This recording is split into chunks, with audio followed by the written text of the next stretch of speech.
기도할까요? 네. 하나님 아버지,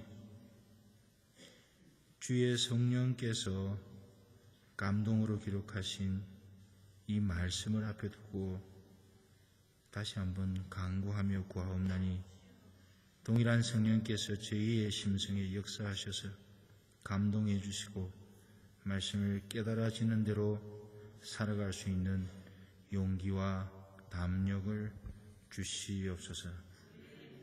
악한 영이 우리의 마음을 흔들지 못하도록 인도하시고 오직 성령에 사로잡힌 바 되어 말씀을 대하며 하나님을 배우는 시간이 되게 하옵소서. 예수님의 이름으로 기도하옵나이다. 아멘. 예, 반갑습니다. 안 반가우신가 봐요. 네, 말씀을 같이 나누기 전에요. 제가 하나님께서 저희를 통해서 어떤 일들을 하셨는지 그래도 다는 아닐지라도 필요한 부분을 좀 이렇게 나누는 것이 좋을 것 같습니다. 사도 바울이 그랬던 것처럼 또 후원하는, 함께하는, 동력하는 교회들에게 이 사실을 전하고 그 은혜를 함께 나누는 것이 선교사의 마땅한 도리라고 생각을 해서 제가 짧지만 영상을 한 5분이 채 안 됩니다. 하나 만들었습니다. 여기가 보시면서 이런 일이 있었구나, 하나님이 저렇게 하셨구나 하는 것을 함께 느낄 수 있으면 좋겠습니다.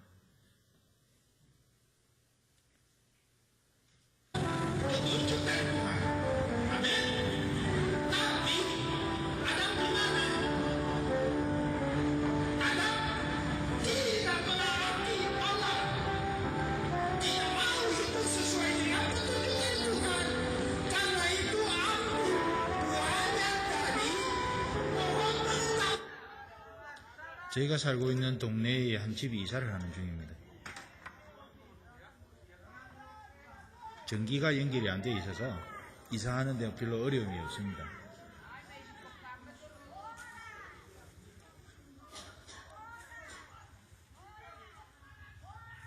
가다가 힘드니까 좀 이제 쉬어서 옮겨갑니다.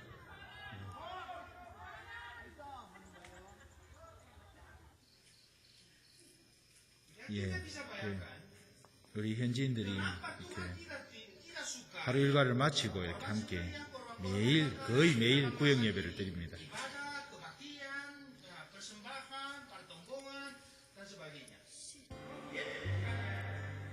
교단본부에, 협력하는 교단본부에 있는 교회에서 예배를 인도했습니다.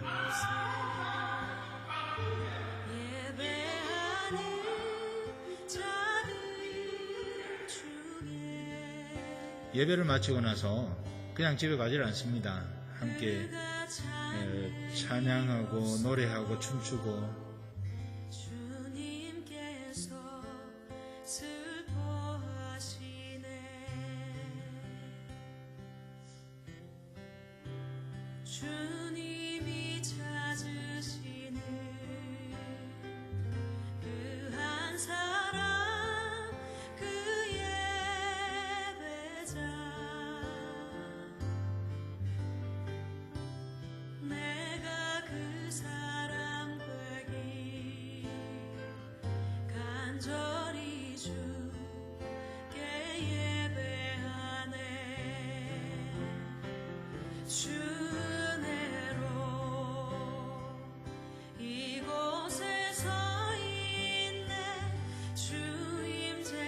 선교사 후보생 한 사람이 방문을 해서 같이 예배드립니다.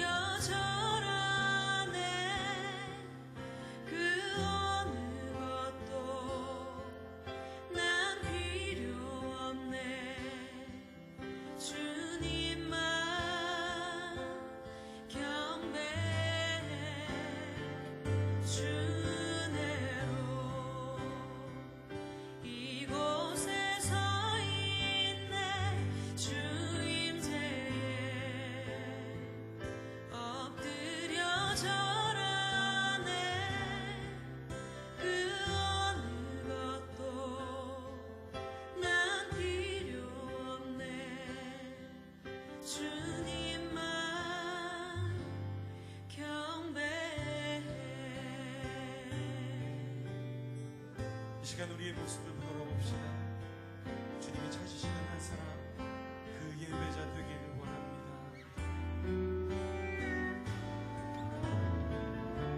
주를 위한 이곳에 예배하는 자들 중에 그가 찾는 이 없어 주님께서 슬퍼하시는 예배당을 하나 지어서 헌당을 했는데요. 주님이 찾으시는 이게 새 건물이고 방금 그게 헌 건물입니다. 주님이 찾으시는 사역을 마치고 나면 우리 현직 교회에서 주는 사례비입니다. 배추, 또 현지 산물들. 내가 그 사람 되니 간절히 주께 예배하네. 주님으로 저희가 사역했던 곳은 기본적으로 무슬림들이 90% 이상 되는 곳입니다. 이 교회 오는데 보니까 저 맞은편에 무슬림 회당이 하나 있더라고요. 그래서 그 무슬림들을 전도하는 일을 함께 우리 현직 교단 교회 성도들과 함께 그 일을 감당해 왔습니다. 그래서 이제 어떻게 하면 우리 현직 교단 성도들을 제자 훈련해서 저희는 외국인으로서 신분이 늘 불안정해요. 그러나 그들은 늘 그곳에서 태어나고 자랐습니다. 그래서 그들을 잘 훈련해서 그들과 같이 살아가고 있는 무슬림들을 전도하도록 하는 것이 굉장히 중요했기에 현지 교단 성도들과 이 일을 함께 해왔습니다. 늘 감사한 것은 우리 소망교회에서 기억하면서 기도해 주셔서 너무너무 감사하고요. 15년 만에 공식적으로 앞에 서서 선교 보고를 하니까 또 마음이 막 눈물이 날라 그래요. 너무 좋아요. 그래서 다시 한 번 더 감사를 드리고 또 계속해서 우리 현장에 있는 무슬림들과 또 교회를 위해 기도해 주시면 감사하겠습니다. 예배를 하면서요, 한 가지 구호를 좀 외치고 예배를 말씀을 같이 보았으면 좋겠습니다. 자, 또 저를 따라 하시면 됩니다. 예배는 생명이다. 다시 한 번 더요. 예배는 생명이다. 믿음은 하나님을 향한 태도이다. 믿음은 하나님을 향한 태도이다. 아멘. 오늘 말씀을 이렇게 보시면 이 장면은 이스라엘 백성들이 바벨론의 포로로 잡혀간 이후에 벌어진 장면입니다. 이스라엘 백성은 하나님의 백성입니다. 그래서 이 출애굽기 때부터 하나님께서 하나님의 백성으로 살아가기를 원하셨던 그 민족이 이스라엘 민족입니다. 그래서 선지서를 보면 늘 하는 말이 있지요. 돌아오라, 돌아오라, 내게 들으라, 들으라. 그렇게 말씀함으로 이스라엘 백성들을 늘 하나님 당신께로 초청하셨습니다. 그런데 이 이스라엘 백성들이 말을 잘 안 들어요. 자기들이 살고 있는 것이 자기들이 잘나서 된 줄 알고 하나님의 그런 초청을 별로 관심을 기울이지 않았습니다. 그래 결국은 어떻게 됐습니까? 이 이스라엘 백성들이 이방 나라의 포로로 잡혀가는 일이 생겼습니다. 하나님의 성전이 파괴되었습니다. 왕들을 비롯한 이스라엘의 유력자들이 다 이방 바벨론의 포로로 잡혀갔습니다. 그 잡혀간 세월이 오랜 시간 흘렀습니다. 시간이 흐르고 나니까 이들에게는 더 이상 소망이 없어졌습니다. 그 잡혀갔을 때에는 금방 하나님께서 어떻게 우리를 회복시켜 주시겠지 하는 일말의 기대감이 있었습니다. 그런데 시간이 흐를수록 하나님의 일하심이 눈에 안 보이니까 아마도 절망의 자리로 가지 않았겠는가 하는 것을 우리는 능히 추측해 볼 수 있습니다. 오늘 말씀이 그러한 배경을 가지고 있습니다. 오늘 말씀해 보니까 하나님께서 에스겔 선지자들을 데리고 한 골짜기로 가십니다. 그 골짜기로 가신 에스겔을 데리고 가니까 에스겔이 그 골짜기에 있는 상황을 보게 되었습니다. 그 골짜기에는 수많은 뼈들이 있었습니다. 오늘 1절 말씀을 보면 거기 뼈가 가득하더라고 그렇게 표현을 합니다. 무슨 일인지는 모르겠는데 하여간 뼈가 거기에 가득했습니다. 그러고 나서 하나님께서 에스겔 선지자를 그냥 그렇게 두지 않으시고 그 뼈가 있는 사방으로 다녀보게 하십니다. 그래서 2절에 이렇게 말합니다. 나를 그 뼈 사방으로 지나가게 하시기로. 뼈가 있는데 그 주변을 사방으로 돌아보게 했던 것이죠. 그 뼈를 사방으로 돌아보고 나서 에스겔이 다시 한 번 더 깨달은 게 있습니다. 뼈가 있기는 있는데 그 뼈가 어떤 상태에 있는지 하는 것입니다. 그 뼈가 어떤 상태에 있습니까? 2절 마지막 부분을 보면 그렇습니다. 그 골짜기 지면에 뼈가 심이 많고, 뼈가 심이 많았어요. 그런데 그 심이 많은 그 뼈의 상태는 이랬습니다. 아주 말랐더라. 지금 골짜기에 있는 이 뼈들은 이스라엘 백성의 상태를 그림처럼 보여줍니다. 이스라엘 백성, 아까 제가 말씀드렸죠. 이스라엘 백성들이 포로로 잡혀간 이후에 지금 점점 더 절망적인 상태로 가고 있음을 그들이 느꼈습니다. 그것을 하나님께서 에스겔 선지자에게 그림처럼 보여주시는데 무엇을 통해서요? 골짜기에 있는 아주 말라버린 뼈를 통해서 이스라엘 백성들의 절망적인 상태를 그림처럼 보여주는 것입니다. 뼈가 심이 많고 아주 말랐더라.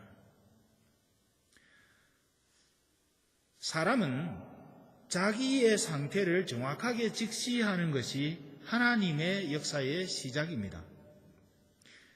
이스라엘 백성들에게 있어서 포로로 잡혀갈 때까지 이들은 어떻게 생각했냐면 자기들은 절대로 망하지 않는다고 생각했습니다. 하나님께서 우리 하나님 되시고 그 하나님이 나를 지켜주신다. 그렇기 때문에 우리는 망할 수가 없는 백성이다라고 생각했습니다. 그런데 이들은 망했습니다. 바벨론의 포로로 잡혀갔습니다. 그렇게 절망적인 상태로 포로로 잡혀갔을 뿐만 아니라 아주 말라버린 것 같은 도무지 회생의 기미를 찾을 수가 없는 그런 상태로 갔습니다.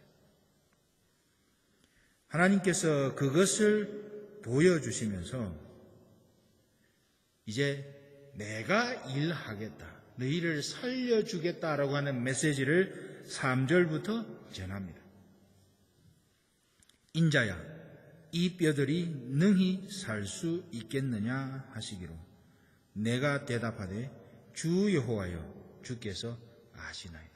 하나님 당신이 하시면 이 뼈들을 살릴 수 있습니다 라고 하는 고백을, 아무도 하지 않던 고백을, 하나님 그분의 능력에 대한 고백을 에스겔을 통해서 하나님은 듣습니다. 이것이 시작이었습니다. 하나님께서 이 프로세스를 시작하기 전에 이스라엘의 절망적인 상태를 그림처럼 보여주셨습니다. 그런 다음에 하나님께서 회복시켜 가시고 살려갈 것이라 하는 것을 보여주십니다. 이것은 무엇을 이야기를 하는가 하면 우리의 절망적인 상태에 대한 인식은 하나님이 일하시는 시작이 되는 것입니다. 우리가 잘한다고 생각하는 그 순간에 하나님은 일하시지 않습니다. 내가 할 수 있다라고 생각하는 그 순간에는 하나님은 조용히 침묵하십니다. 우리가 하나님의 일하심을 보려고 하면 우리가 절망적인 존재였다는 사실을 인식하는 것이 필요합니다. 선교지로 처음 나갔습니다. 선교지에 딱 도착해서 가장 마음에 큰 부담이 있는 것은 무엇이었나 하면 일을 해야 된다는 부담이었습니다. 공부도 했습니다. 목사가 되었습니다. 근데 선교지에 가면 많은 분들이 아직까지 그런 면에서 부족한 것들이 많습니다. 그래서 선교지로 가는 동안에 제가 이런 생각을 했습니다. 내가 그동안 많이 배웠고 또 많이 훈련받았고 또 많이 공부했으니까 이제 이것을 저 사람들에게 나눠줘야지 하는 것이 제가 가졌던 생각이었습니다. 그래서 정말로 그런 생각을 가지고 죽을 똥 살 똥 사역을 했습니다. 죽을 똥 살 똥 사역을 하면 결과가 어떤 줄 아십니까? 진짜 죽을 마음이 생깁니다. 그래서 저희는 우리 학생들에게 죽도록 공부하지 말아라고. 죽도록 공부하면 진짜 죽을 수밖에 없는 마음이 생기니까 그러지 말라고. 그렇지 않아요, 그죠? 죽을 만큼 공부하면 안 돼요. 그래서 저는 어쨌든 그런 마음을 가지고 정말 죽잡고 사역을 했습니다. 그러니까 나중에 어떤 일이 생기냐면 죽고 싶어지더라고요. 한순간 탈진을 해서 내가 이거 계속 할 수 있겠나? 못하겠다.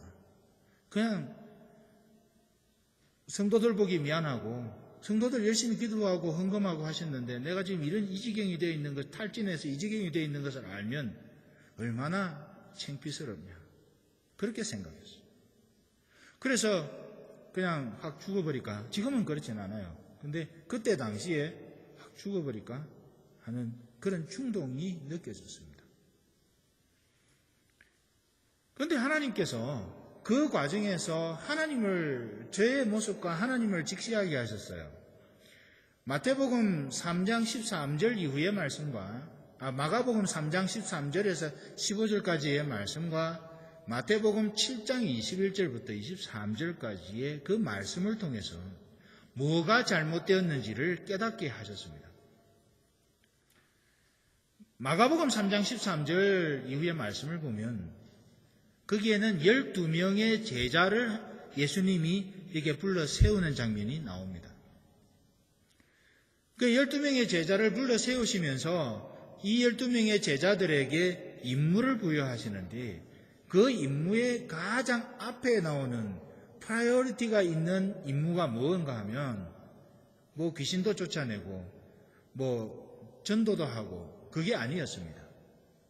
가장 우선권을 두신 하나님께서 우리 예수님께서 우선권을 두신 제자들의 임무에 이거 중요한 것이 뭔가 하면 하나님과 함께 있는 것이었습니다.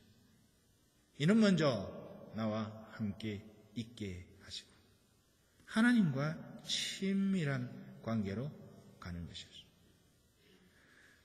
마태복음 7장에도 이런 말씀이 있어요. 마지막 때에 수많은 하나님의 사람들이 상당한 공적을 가지고 하나님 앞에 우리 예수님 앞에 그것을 말을 합니다. 주의 이름으로 선지자 노릇하고 주의 이름으로 귀신도 쫓아내고 주의 이름으로 큰 능력도 행했습니다. 그러니까 주님의 대답이 무엇이었나 하면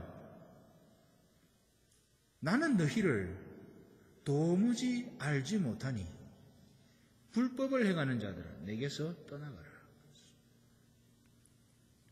주의 이름으로 우리가 정말 박수 칠 만한 일들을 했어요, 이분들이. 그런데 주님은 그것은 불법이다 말씀하시는 거예요. 왜요? 그 앞에 보니까 하나님의 우리 주님의 뜻대로 하지 않는 거예요. 설령 주의 이름으로 했다 하더라도 주의 뜻에 의한 것이 아닐 때에는 하나님은 그것을 받지 않으실 뿐만 아니라 불법으로 취급하신다는 것을 보여주신 거예요.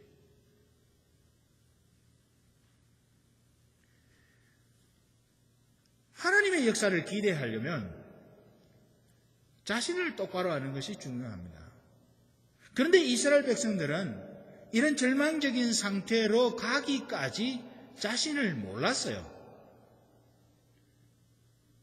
그런데 포로가 되고 나서 정말 소망이 없는 상태로 가고 나니까 그제서야 이들은 그것을 보고 깨달을 안목이 생겨났던 것입니다.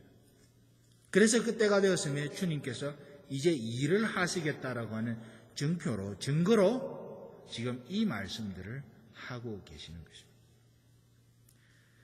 사람의 절망은 하나님의 역사의 시작입니다. 여러분들 중에 혹시 어려운 환경에 처해 있을 수 있습니다. 경제적으로 심히 어려운 환경을 만났을 수 있습니다. 또 현실적으로 육체적으로 질병의 문제로 굉장히 힘든 상황을 겪고 있는 중에 있는 분이 있을 수 있습니다. 그런데 여러분, 그 순간에 신세 한탄보다는 이제 지금 이 순간이 하나님이 역사하실 때구나 하는 인식을 가지시면 하나님의 그 역사가 선명하게 눈에 보이게 될 것입니다. 여러분, 우리의 절망으로 끝나지 않습니다. 하나님이 일하시는 바로 그때입니다. 그래서 지금 심히 마른 뼈의 상태를 보여주시고 그 순간에 그와 더불어서 주님이 일하시겠다고 하는 것을 에스겔 선지자를 통해 보여주시는 것입니다. 인자야, 이 뼈들이 능히 살 수 있겠느냐? 에스겔이 대답하되 주 여호와여, 주께서 아시나이다. 이제는 내 능력으로 되는 것이 아니라 우리 사람의 능력으로 되는 것이 아니라 하나님 당신의 능력으로 당신의 은혜로 일이 되는 것임을 알겠습니다.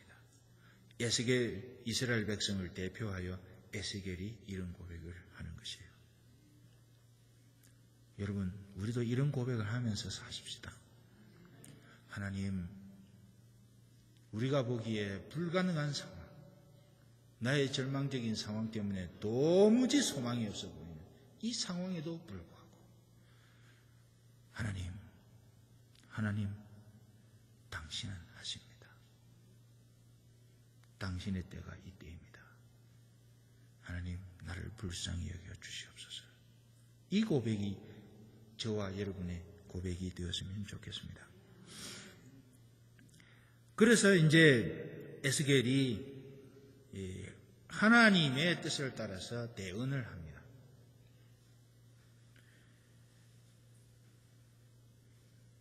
사절을 보시면 또 내게 이르시되 너는 이 모든 뼈들에게 대언하여 이르기를 마른 뼈들아 여호와의 말씀을 들을지어다. 여러분, 이 4절을 보시면 조금 이상하지 않습니까? 마른 뼈들을 향해서 우리 하나님께서 에스겔 선지자 보고 마른 뼈들을 향해서 소리치라는 것입니다. 뼈들이 뭐 들을 수 있겠습니까? 마른 뼈들아 여호와의 말씀을 들을지어다. 여러분, 우리에게 다시 소성케 되는 그런 일들은 우리가 하나님을 들을 때 일어납니다. 이 마른 뼈들이 지금 살아나는 거예요. 마른 뼈, 하나님의 예정하신 대로, 하나님께서 계획하신 대로 이 마른 뼈들이 살아나게 될 텐데, 마른 뼈들이 살아나게 되는 과정에서 필요한 것은 마른 뼈들이 하나님의 말씀을 듣는 거예요. 이것은 단순히 설교를 듣는 정도가 아닙니다. 하나님의 말씀을 들으라, 여호와의 말씀을 들으라 했을 때 이 듣는 것은 원래의 의미는 순종할 의도를 가지고 듣는 거예요. 하나님의 말씀에 대한 순종은 무엇인가 하면 내 주권을 내려놓는 것과도 상통합니다. 시간이 없어서 긴 설명을 드리지는 못하지만 말씀을 듣는 것은 내가 주인 되어 살아왔던 모든 것을 내려놓는 것을 의미하고 하나님 당신께 주권을 드리는 것을 의미합니다. 여러분, 예수님이 누구이십니까? 예수님은 우리의 주와 그리스도이십니다. 근데요, 우리는 예수님을 그리스도 되신 우리의 그리스도 되신 것으로만 이해를 합니다. 예수님은 우리의 주인이시면서 그리스도이십니다. 예수님은 우리의 주인이시면서 우리를 죄에서 구속하신 구속자이십니다. 근데 우리는 지금까지 예수님은 구속자인 것으로만, 우리 죄를 용서해 주시기 위해서 십자가에 달리신 분으로만 이해를 했습니다. 그런데 사도행전 2장 이후를 보면 베드로가 설교하면서 이럽니다. 너희가 십자가에 못 박아 죽인 이 예수를 하나님이 주와 그리스도가 되게 하셨느니라. 단순히 그리스도만 되게 한 것이 아니고 세이비어만 되게 하신 것이 아니고 우리의 Lord 되게 하셨다는 겁니다. 주인 되게 하셨다는 겁니다.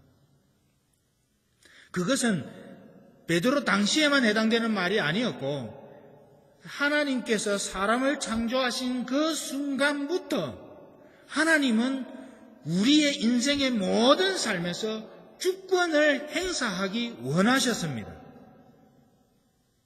하나님 당신이 주인됨을 인식시켜 주시길 원하셨습니다. 그래서 선악을 알게 한 나무를 동산 중앙에 만드신 것이에요.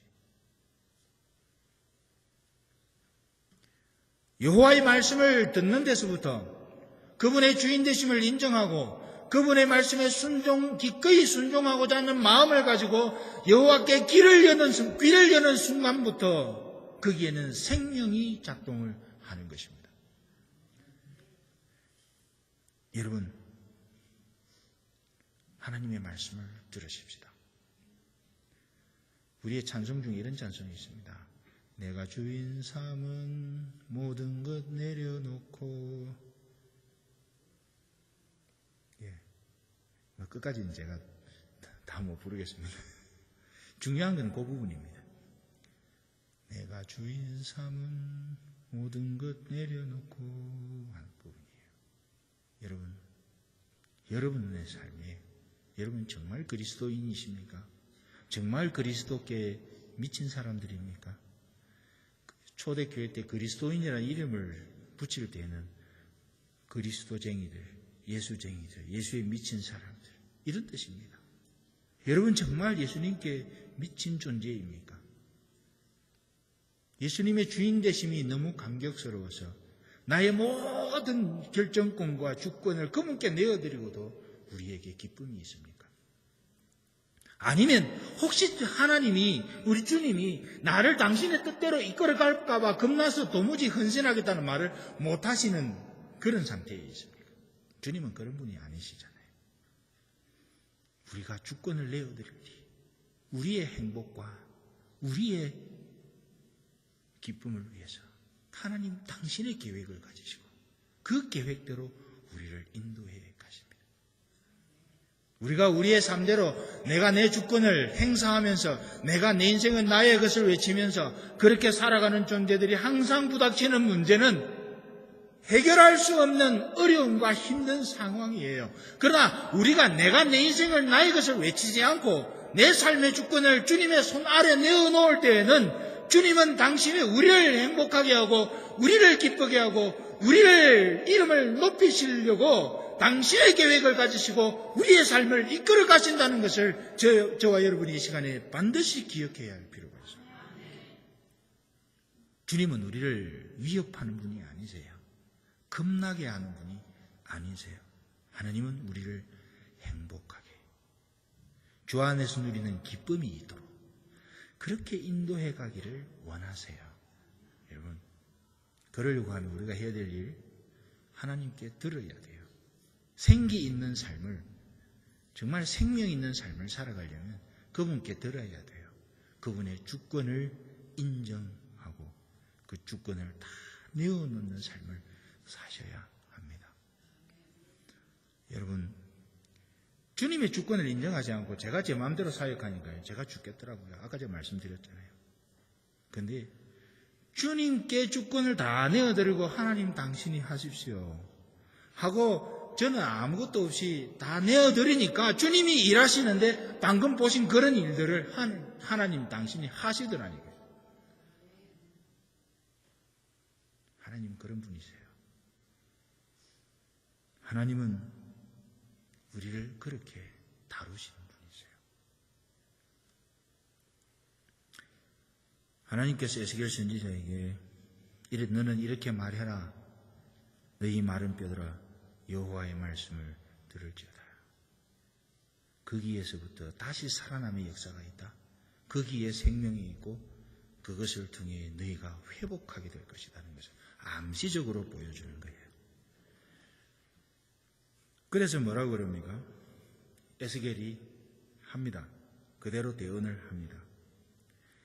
대언을 하고 나니까 이 뼈 저 뼈가 맞아서 서로 연결되고 뼈에 힘줄이 생기고 살이 오르고 그 위에 가죽이 덮입니다.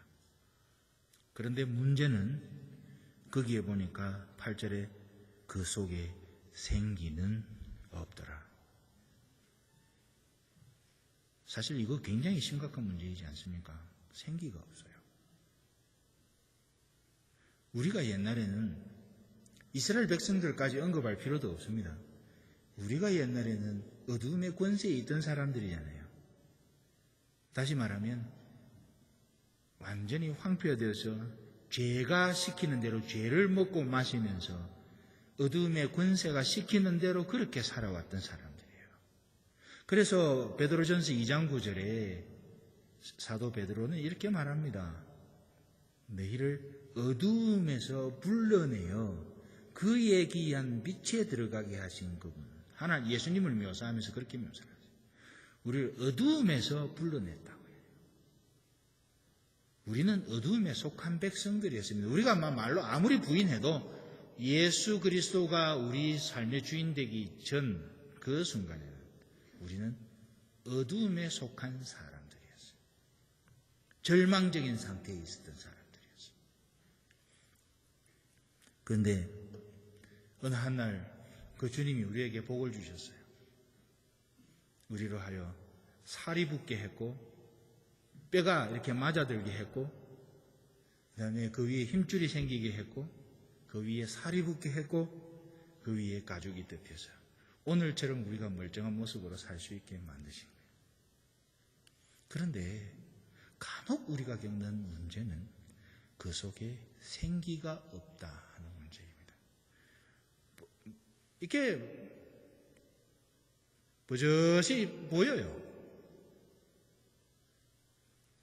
주일날 예배 잘 참석하고 새벽기도, 수요일 성경 공부, 기도회 다 참석하는데 혹 우리에게 생기가 없이 겉모양만 있는 그런 상태이지는 않았는지 돌아볼 필요가 있다는 것입니다. 여기서 생기는요, 성경에서 여호와의 숨결을 표현할 때 이 표현을 씁니다. 생기. 이것을 이 똑같은 단어가 하나님의 성령을 언급할 때도 쓰입니다.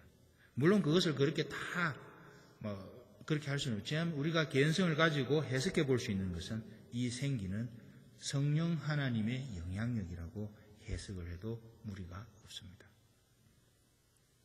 생기가 그렇기 때문에 생기가 들어온다는 말은 무슨 말입니까? 성령 하나님의 임재가 그 삶에 있다 하는 겁니다.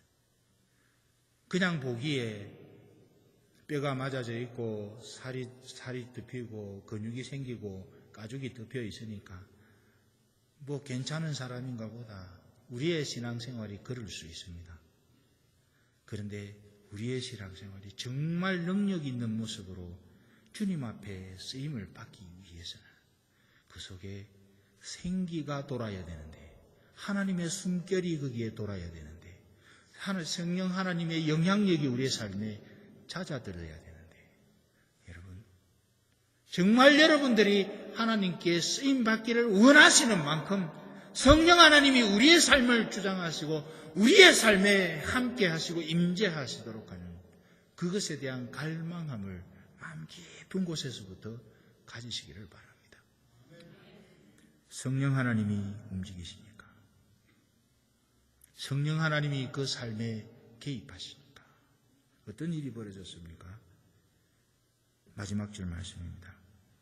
이에 내가 그 명령대로 대언하였더니 생기가 그들에게 들어가니 그들이 곧 살아나서 일어나 서는데 극히 큰 군대더라. 여러분,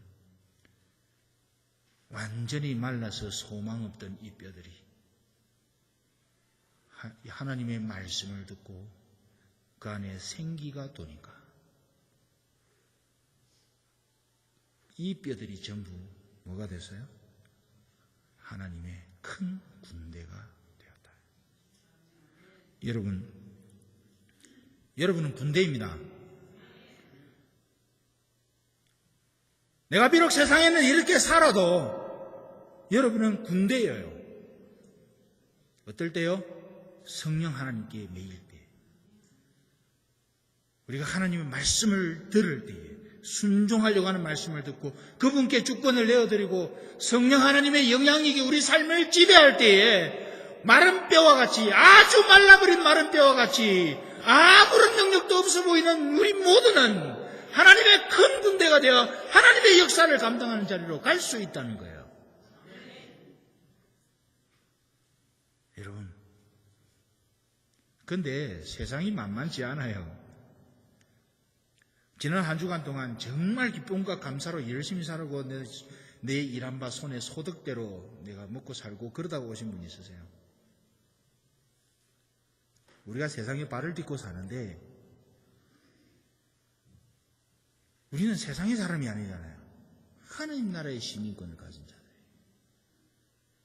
그래서 하나님 나라의 시민권을 가졌다는 것은 하나님 나라의 법도를 지키면서 사는 것을 의미해요. 근데 세상에 발을 딛고 산단 말이에요.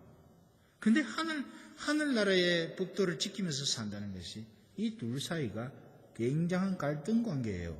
그래서 하나님의 백성으로 이 땅을 사는 것이 너무너무 힘듭니다. 살다 보면 찢기고 터지고 깨지고 부러진 상처를 가지고 살게 되는 거예요. 비즈니스의 현장에서, 가정에서, 아니면 직장에서 어떤 상황에 처하든 우리가 그리스도인들이 그리스도인답게 살려고 하면 이것을 깨뜨리려고 하는 수많은 어둠의 권세는 이 땅 위에 있다는 거예요. 제가 전에 한 날 이것을 오는데 가보니까 저쪽에 뭐가 있었냐면은 그때 뭐 마리화나에 치였는지 뭐 마약에 치였는지 길바닥에 들어누워가지고 있더라고요. 경찰들은 돌아다니면서 그거 치우고 다니고.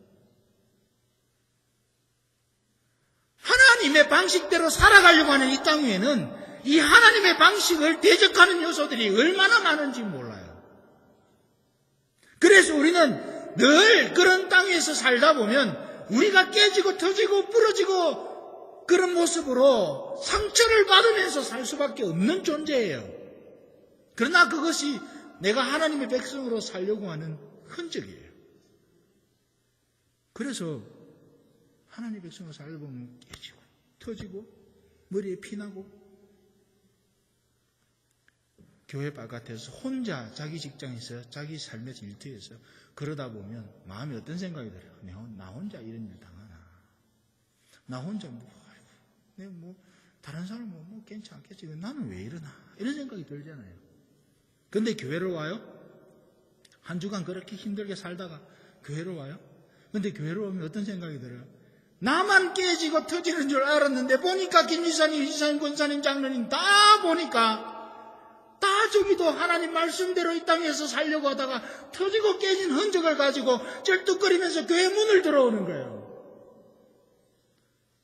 그런 순간 어떤 생각이 들어요?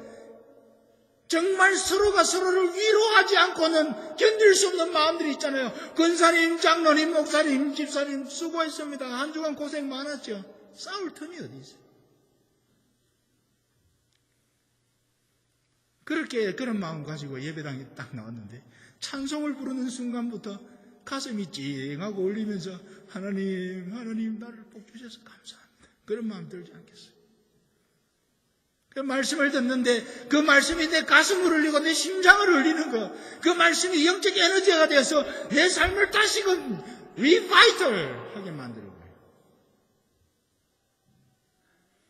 그렇게 해서 내 삶을 그렇게 만드는데 예배를 다 마치고 나가는 시간이 아쉬워. 그러면 서로를 보면서 뭐라 그래요? 집사님, 권사님 힘내십시오. 한 주간 또 열심히 살아봅시다. 그런데 한 주간 살다 보면 또 가만히 있나요? 깨지죠. 터지죠. 언제까지 일해야 되나요? 주님 오실 때까지. 그래서 우리 삶에는 안식이 없어요. 주님 오실 때가 안식일이에요. 그런데 그날에는 주님이 주실 보상이 있어요. 요한계시록 7장을 보면 이래요. 그날에 다시 오시는 주님이 그 눈에서 눈물을 씻어주실 것이다. 이 땅을 사는 동안에는 하나님의 백성대로 사는 것이 심히 고통스럽고 내가 절망 가운데 빠지는 상황도 혹 도래할 수 있지만 그것 때문에 수없는 세월을 눈물을 흘리는 때도 있지만 하나님이 그 눈물, 하나님의 법도대로 살기 위해서 흘렸던 그 눈물을 보상해 주시는 때가 있는데 그때가 주님 다시 오시는 그날이라는 거예요.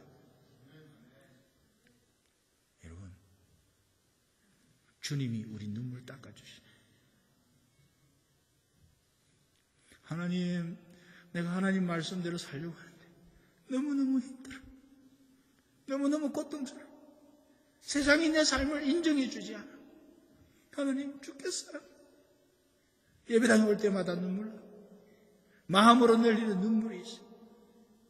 그런데 우리에게 소망이 있는 그게 끝이 아니고 소망이 있는 것은 그렇게 살다 보면 잘 안 돼도 하나님의 법도대로 살려고 이 땅에서 그렇게 무지 애를 쓰면서 힘든 상황들을 겪고 흘린 눈물을 흘리는 세월들을 지나다 보면 어느 한순간 주님 다시 오셔서 우리의 눈물을 닦아주시면서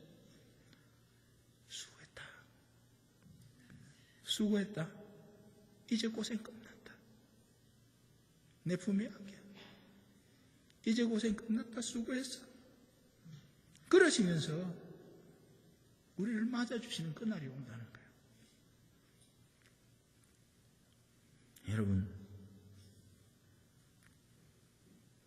수많은 고난과 어려움에도 불구하고 우리는 하나님의 생기를 경험한 하나님의 군대들입니다.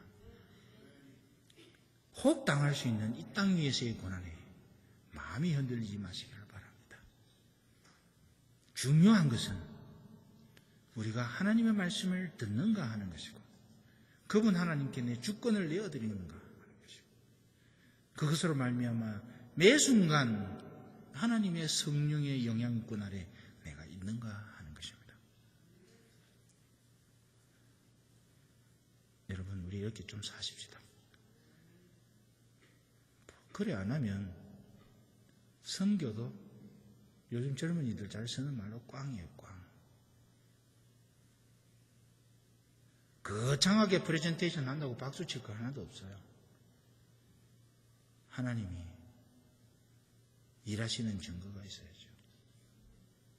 자기 열심으로 자기 주권을 가지고 내 마음대로 결정해가면서 한 것에 하나님께서 주실 상급이 하나도 없습니다. 하나님은 우리를 그렇게 살기를 원하지 않으세요. 하나님께 주권 내어드리고 그분을 신뢰하고 비록 우리가 눈물 흘리는 세월들을 지나갈지라도 그분이 우리의 눈물을 닦아주실 날을 기대하며 이 땅 위에서 우리 덴버 소망교회처럼 소망을 가지고 마지막 순간까지 아름답게 사시는 저와 여러분들이 되시기를 간절히 바랍니다. 기도하겠습니다.